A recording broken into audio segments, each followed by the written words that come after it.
Hello friends, welcome to Teacher Tag ji. My name is Suman and I am NET JRF in commerce. तो आज हम discuss करते हैं product decision का next topic, product life cycle. Okay, तो product life cycle क्या है? जैसे एक इंसान की लाइफ होती है जो जन्म लेता है, फिर उसका बचपन स्टार्ट होता है, फिर वो मैच्योर होता है और फिर ओल्ड स्टेज में जाकर लास्ट में क्या है उसकी लाइफ का एंड हो जाता है.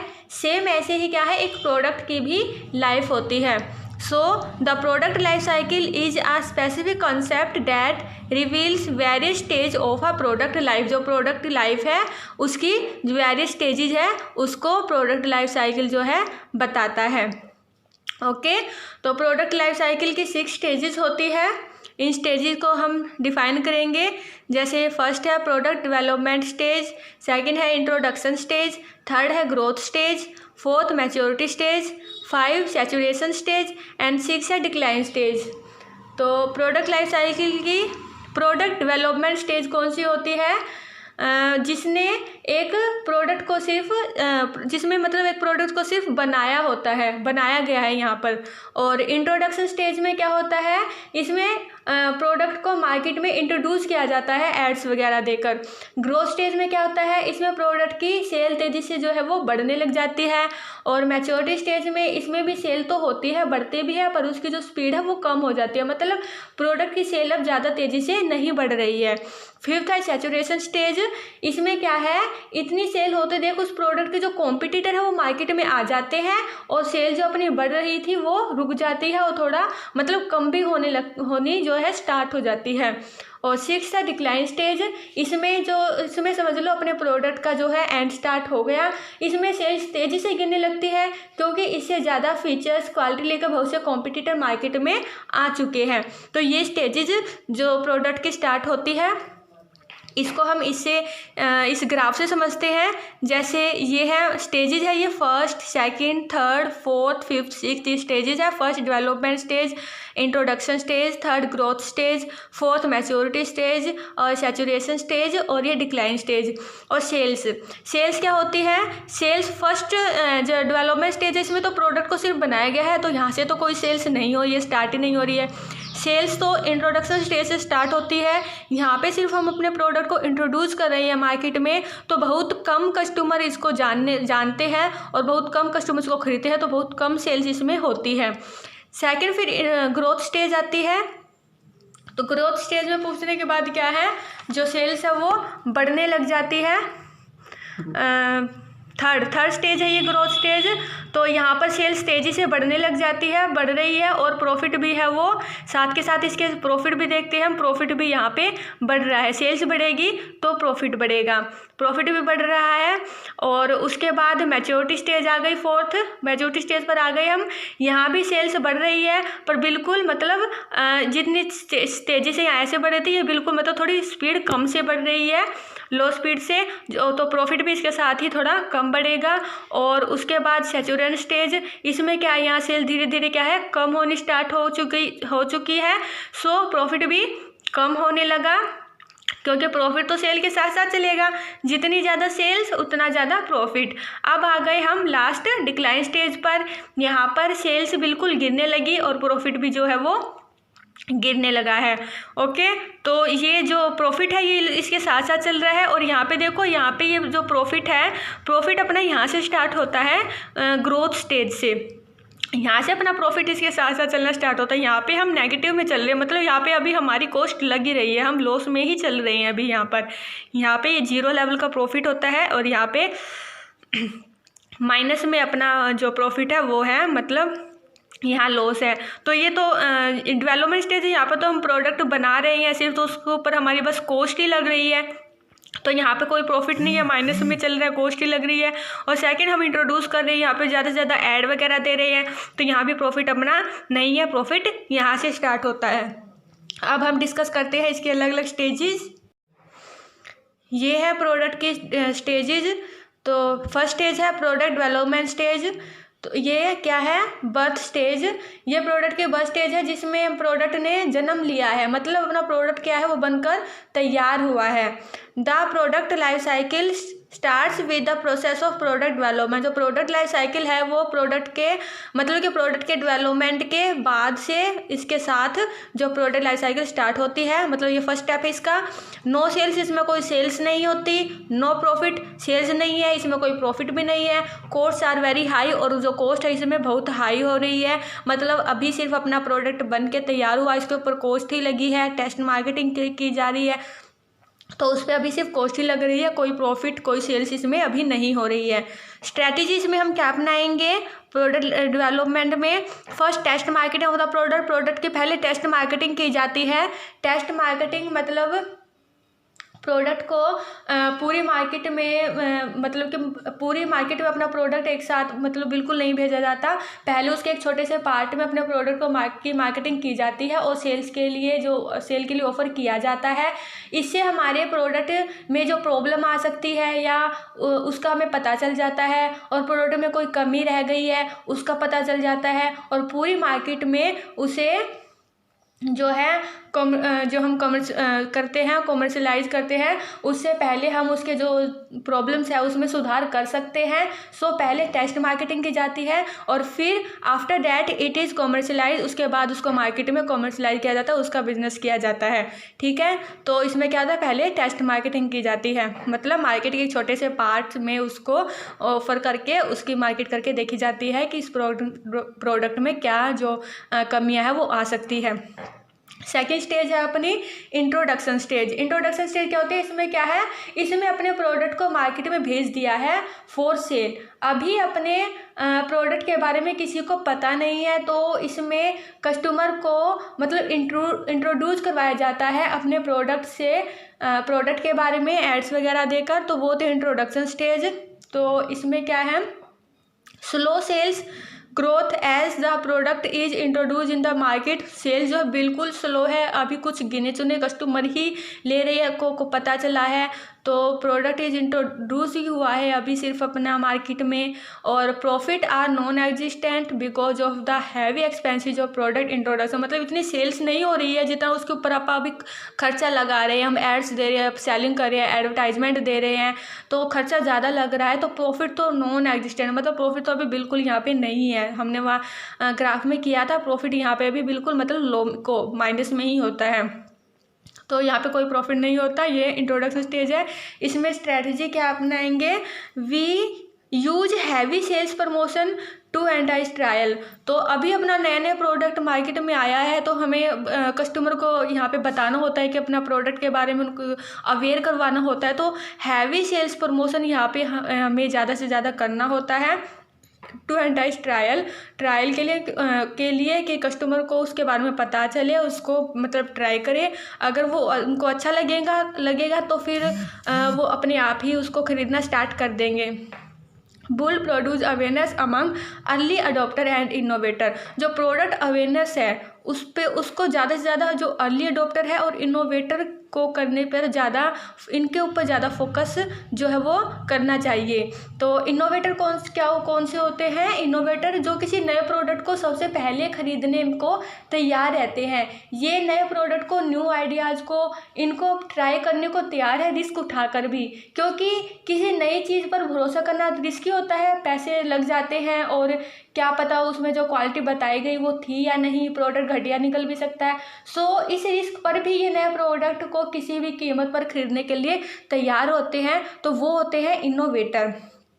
और तो इनको ज़्यादा फोकस किया जाता है जब कोई नया प्रोडक्ट हम मार्केट में डालेंगे। और इनोवेटर के बाद जो अर्ली अडॉप्टर है, इनको भी फोकस किया जाता है, क्योंकि अर्ली अडॉप्टर कौन सा होता है? ये वो है जो इनोवेटर के बाद थोड़ा मतलब भरोसा हो जाता है, हाँ प्रोडक्ट ठीक है, तब नए प्रोडक्ट को खरीदते हैं, और बाकी दूसरे कंज्यूमर उनसे पहले प्रोडक्ट को खरीदते हैं।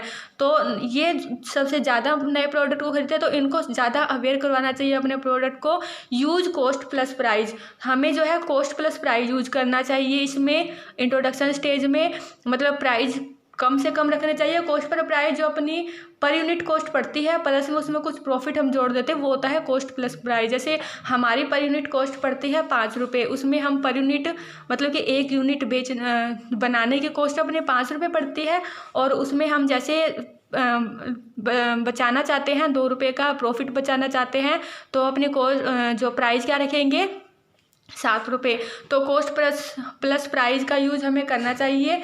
तो और ये इंट्रोडक्शन स्टेज है, तो इसमें प्लस में प्रॉफिट हमें अधिक नहीं लगाना चाहिए। जो प्लस में प्रॉफिट लगाते हैं ये अधिक नहीं लगाना चाहिए। ओके, क्योंकि ये यहाँ पे सिर्फ हमें अपनी जो प्रोडक्ट है उसको मतलब ज़्यादा से ज़्यादा सेल करना है। अभी यहाँ पे हमें बुल सिलेक्टिव डिस्ट्रीब्यूशन मतलब जो डिस्ट्रीब्यूटर हैं, जो मिडिल मैन होते हैं, जो अपने जो प्रोडक्ट को कस्टमर तक पहुंचाते हैं, वो कम ही रखने चाहिए, कुछ गिने चुने, क्योंकि वो ज़्यादा होंगे तो आगे से आगे वो अपना प्रॉफिट भी ऐड करेंगे अपने प्रोडक्ट में, और फिर से क्या होगा, प्रोडक्ट का प्राइस बढ़ेगा, और प्राइस बढ़ेगा तो अब ये इंट्रोडक्शन स्टेज है, यहाँ पर प्राइस बढ़ के हम अपना प्रोडक्ट जो है वो मार्केट में नहीं बेच पाएंगे। सो सिलेक्टिव कुछ गिने चुने डिस्ट्रीब्यूशन ही हमें रखने चाहिए। तो ये थी product development stage, second introduction stage. Next stage है अपनी growth stage, third growth stage है। ग्रोथ स्टेज कौन सी होती है, मतलब इसमें मार्केट में अपना प्रोडक्ट इंट्रोड्यूस करने के बाद अगर कस्टमर को अपना प्रोडक्ट अच्छा लगता है, वो सेटिस्फाई हो जाते हैं अपने प्रोडक्ट से, तो वो अपना प्रोडक्ट खरीदना स्टार्ट कर देते हैं और अपना प्रोडक्ट क्या है वो ग्रोथ स्टेज में पहुंच जाता है।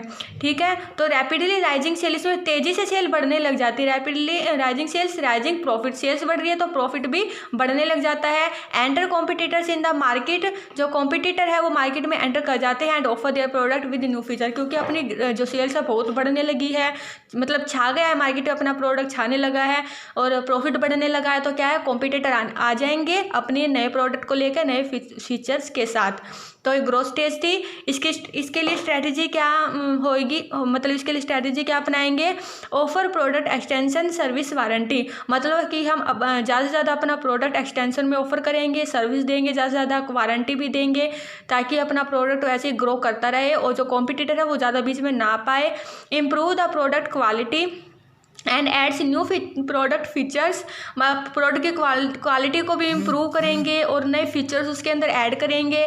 एंटर न्यू मार्केट सेगमेंट, मतलब मार्केट के और सेगमेंट है उसमें भी हम एंटर कर जाएंगे अपने प्रोडक्ट को सेल करने के लिए। Shift from product awareness advertising, जो प्रोडक्ट को अवेयर करने के लिए हम एडवर्टाइजिंग कर रहे थे उससे शिफ्ट होकर हम प्रोडक्ट प्रेफरेंस एडवर्टाइजिंग पर आ जाएंगे, कि जो कस्टमर है वो अपने प्रोडक्ट को प्रेफरेंस दे, सिर्फ उसे अपने प्रोडक्ट के बारे में पता ही ना चले कि ये प्रोडक्ट भी मार्केट में आ चुका है, बल्कि उसको इस तरह से पेश करे कि वो अपने प्रोडक्ट को प्रेफरेंस दे खरीदने में। ठीक है, तो ये जो स्ट्रेटजी है ग्रोथ स्टेज में हम अपनाएंगे। उसके बाद फोर्थ आती है मैच्योरिटी स्टेज। इस स्टेज में क्या है, इसमें प्रोडक्ट की जो ग्रोथ रेट है वो डाउन होने लगती है, मतलब ये नहीं कि सेल्स डाउन हो रही है, पर सेल्स जिस रेट से बढ़ रही थी अब उस रेट से ग्रो मतलब नहीं कर रही है। जैसे इसको मैं एक एग्जाम्पल से समझाती हूँ। जैसे पहले 5% पर हर 10 दिन में 5% सेल बढ़ रही थी। जैसे पहले 10 दिन 5% बढ़ी, बाकी दूसरे जब 20 दिन हुए तब 10% सेल बढ़ गई, जब 30 दिन हुए तब 15% सेल बढ़ गई। तो ग्रोथ स्टेज में ऐसे सेल्स बढ़ रही थी हर 5% रेट से। लेकिन अब मैच्योरिटी स्टेज में क्या है, बढ़ तो रही है सेल, लेकिन इसकी जो परसेंटेज रेट है वो कम होगी। जैसे अब 20 होनी थी पर किस रेट से बढ़ी है, 18 रेट से बढ़ी है। आगे 25 होनी थी पर क्या रेट हुआ, 21% हुई है। तो इस रेट से मतलब कि जो वो है ग्रोथ है वो कम होने लगी है, तो वो थी है मैच्योरिटी स्टेज। तो पीक सेल्स मतलब अपना सेल्स वो पीक पर पहुंच चुका है, मतलब बिल्कुल ऊंचाई पर पहुंच चुका है, अब इससे ऊपर सेल्स नहीं जा रही है। हाई प्रॉफिट भी बिल्कुल हाई ऊंचाई पर पहुंच गया है। लो कॉस्ट पर कस्टमर है वो कॉस्ट भी लो पड़ती है, क्योंकि जब ज़्यादा अपनी सेल्स होती है तो क्या होता है, सेल्स बढ़ने लगी तो हम अपना प्रोडक्शन है वो भी बढ़ाएंगे, तो जो पर यूनिट कॉस्ट है वो भी लो हो जाती है। Low cost per customer per unit cost है वो कम हो जाती है। कैसे, इसको भी मैं एक एग्जांपल से समझाती हूँ।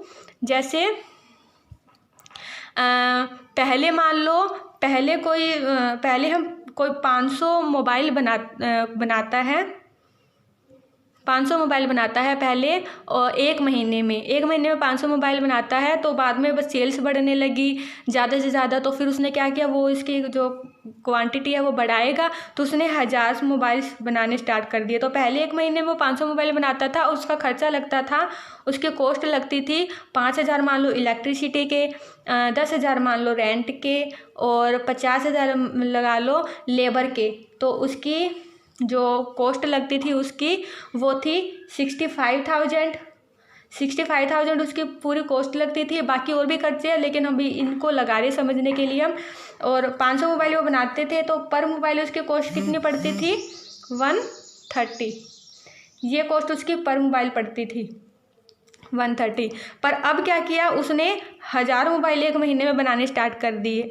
तो फिर इसकी कॉस्ट कैसे होगी? कॉस्ट मतलब ये 5000 इलेक्ट्रिसिटी के थे तो उसको हम चलो 10,000 कर देते। इलेक्ट्रिसिटी बढ़ रहे हैं तो मान लो ज़्यादा मशीनें चल रही है तो ज़्यादा इलेक्ट्रिसिटी लग रही है। और जो रेंट था 10,000 वो तो उतना ही रहेगा। बिल्डिंग का जो रेंट है वो तो ऐसा नहीं है कि ज़्यादा यूनिट बनाने लगे तो ज़्यादा रेंट लेंगे, रेंट वही रहेगा। और लेबर है वो भी हम उनको उतनी ही दे रहे हैं। तो यहाँ पे क्या हो गया, 80,000 को कॉस्ट हुई है। यहाँ पे कॉस्ट तो ज़्यादा है, यहाँ पे 65,000 थी, यहाँ पे 80,000 थी। पर क्या है, यहाँ पे 500 मोबाइल बन रहे थे, यहाँ पे 1000 मोबाइल बन रहे हैं। तो पर मोबाइल कॉस्ट कितनी हो गई? 80 रुपये।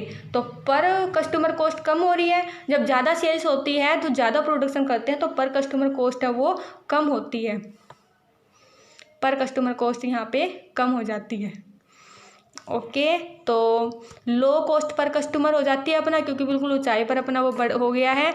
Competitors are growing in the market. और कॉम्पिटिटर है जो एंटर कर चुके हैं मार्केट में वो ग्रो करने लग जाते हैं। इसमें स्ट्रैटेजी क्या अपनाएंगे? Increase sales promotion to encourage brand switching. हम अपनी सेल्स प्रमोशन को बढ़ाएंगे ताकि डाउन ना होने लग जाए, यहीं पीक पर रहे। क्योंकि जो रेट है वो डाउन हो गई है सेल्स की। ब्रांड स्विचिंग, ताकि जो कस्टमर अपने ब्रांड पर स्विच रहे, अपने ब्रांड को ना छोड़े। प्राइस टू मैच और बीट कॉम्पिटिटर। प्राइस ऐसा रहेगा जो कॉम्पिटिटर से मैच करे उनको बीट करे। Improve the product quality and adds new feature. और प्रोडक्ट की क्वालिटी बढ़ाएंगे और उसके अंदर नई फीचर्स हम ऐड करेंगे। तो ये स्ट्रेटजी मैच्योरिटी स्टेज पर हम अपनाएंगे। उसके बाद अपनी स्टेज रह जाती है सैचुरेशन स्टेज। सैचुरेशन स्टेज क्या है? Rate of growth of sales fall down. इसमें क्या है, कॉम्पिटिटर है वो इंटेंस कॉम्पिटिशन है वो मतलब ज़्यादा बढ़ गया है। तो रेट ऑफ ग्रोथ है वो सेल्स की वो फॉल डाउन, गिरने लगी है। प्रॉफिट इरोजन, प्रॉफिट भी गिरने लगा है। हैवी प्रमोशनल एक्सपेंडिचर, और प्रमोशनल एक्सपेंडिचर है वो हमको ज़्यादा से ज़्यादा हम करने लग जाते हैं यहाँ पे। तो क्योंकि अपनी वो गिरने लगी है तो इसमें कॉस्ट भी ज़्यादा हो जाने लगती है।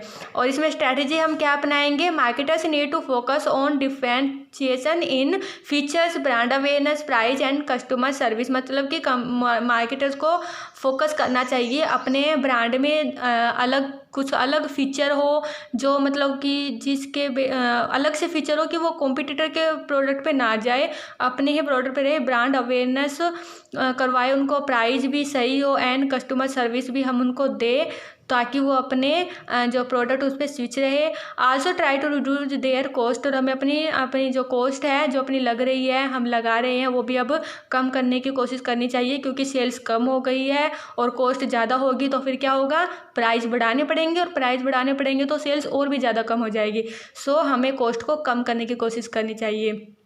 तो ये थी सैचुरेशन स्टेज। उसके बाद है डिक्लाइन स्टेज। डिक्लाइन स्टेज में क्या है? Sales will decrease during the high competition. Sales मतलब बिल्कुल डिक्रीज होने लगती है, हाई कंपटीशन बिल्कुल हाई हो गया है।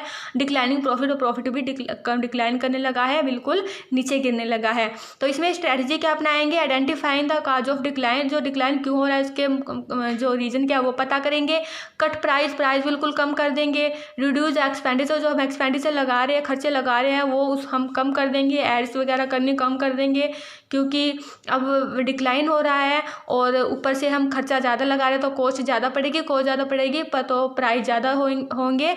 सो एक्सपेंडिचर को कम कर देंगे। Reducing advertising to level needed to retain most loyal customer. मतलब कि एडवर्टाइजिंग को रिड्यूस करना चाहिए इस लेवल की कि मतलब बिल्कुल लो लेवल तक, जिसके जो लॉयल कस्टमर है, जो मतलब कि लॉयल कस्टमर होते हैं जो अपने ब्रांड को नहीं छोड़ते, अपने ब्रांड पे स्विच रहते हैं, तो मतलब उन तक अपने प्रोडक्ट के बारे में जो एड्स है वो पहुंचते रहे इस लेवल तक कि ये भी अपने प्रोडक्ट को मत छोड़े। And reducing sales promotion to minimal level. और जो सेल्स प्रमोशन वो भी बिल्कुल मिनिमल लेवल पर ले आना चाहिए, बिल्कुल कम कर देना चाहिए। तो डिक्लाइन स्टेज है ये इसकी स्ट्रैटेजी। तो ये थी प्रोडक्ट लाइफ साइकिल। तो आगे कल हम डिस्कस करेंगे। ये जो था प्रोडक्ट डिसीजन का अपना चैप्टर चल रहा था, प्रोडक्ट डिसीजन का, और इस चैप्टर के मोस्टली टॉपिक हमने कर दिए, बाकी जो अगर रहते हैं वो नेक्स्ट वीडियो में डिस्कस करेंगे। ओके फ्रेंड्स, आज के लिए इतना ही। अगर आपको मेरी वीडियो अच्छी लगे तो प्लीज़ लाइक करें, सब्सक्राइब करें, ताकि आपको मेरी वीडियो के नोटिफिकेशन मिलते रहे, और प्लीज़ शेयर भी करें ताकि जो बाकी स्टूडेंट्स हैं उन तक भी मेरी वीडियो जो पहुँच सके। Okay friends, good bye.